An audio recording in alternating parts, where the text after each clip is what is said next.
पुण्यामध्ये दगडूशेठ हलवाई गणपतीच्या दर्शनाला सुद्धा महाराष्ट्रातल्या दोन महत्त्वाच्या नेत्यांची भेट झाली आणि आमच्याच नेत्याला पुन्हा एकदा मुख्यमंत्री करा असं साकडं महाराष्ट्रातल्या या दोन नेत्यांनी आज दगडूशेठ हलवाई गणपतीला घातलं। त्यामुळे पुढचा मुख्यमंत्री कोण होणार या चर्चांना पुन्हा एकदा उधाण आलं। या दोघांपैकी कुणाचं साकडं बाप्पा मान्य करणार, कुणाला आशीर्वाद देणार या प्रश्नाचा वेध घेणारा आमचा खास रिपोर्ट हलक्यात घ्या।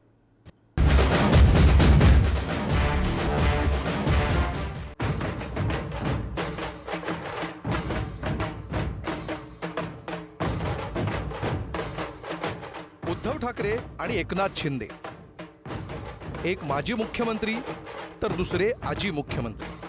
पण या दोघांपैकी भावी मुख्यमंत्री कोण होईल असा प्रश्न महाराष्ट्रात गेल्या काही महिन्यांपासून चर्चेत आहे। काही जणांना वाटतं एकनाथ शिंदेच पुन्हा मुख्यमंत्री होतील, तर काहींना वाटतं की उद्धव ठाकरेंच्या गळ्यात मुख्यमंत्री पदाची माळ पडेल। पण आता हा प्रश्न केवळ महाराष्ट्रातल्या जनतेपुरता आणि नेत्यांपुरता मर्यादित राहिलेला नाही। आता साक्षात परमेश्वरालाही हाच प्रश्न पडलाय।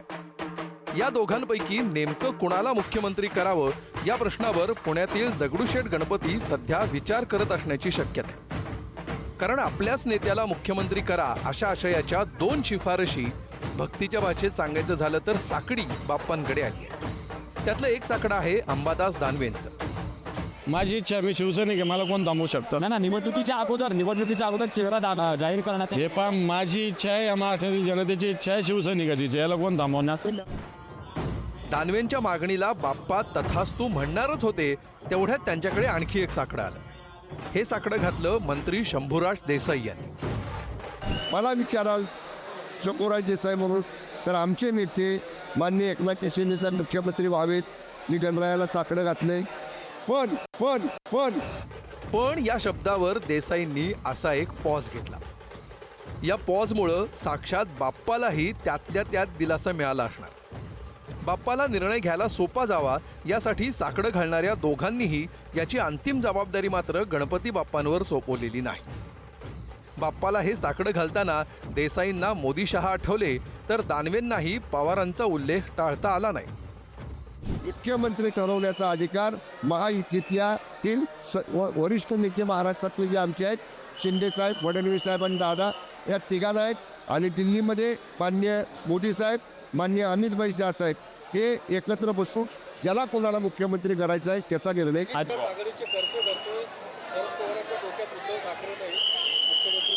असं शरद पवार आपल्याला बोलले का? देवेंद्र फडणवीस काही सांगेल तो, काय आमच्या पक्षात आहे का? देवेंद्र फडणवीस आमच्या पक्षात आहे का?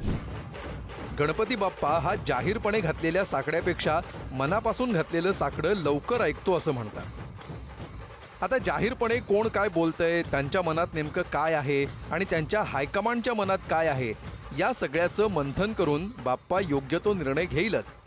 मात्र जनतेच्या मनात नेमकं काय आहे याचा अंदाज घेतल्याशिवाय बाप्पा कोणाचंच साकडं मंजूर करणार नाही एवढं मात्र नक्की। अमोल जोशी, पुढारी न्यूज, मुंबई।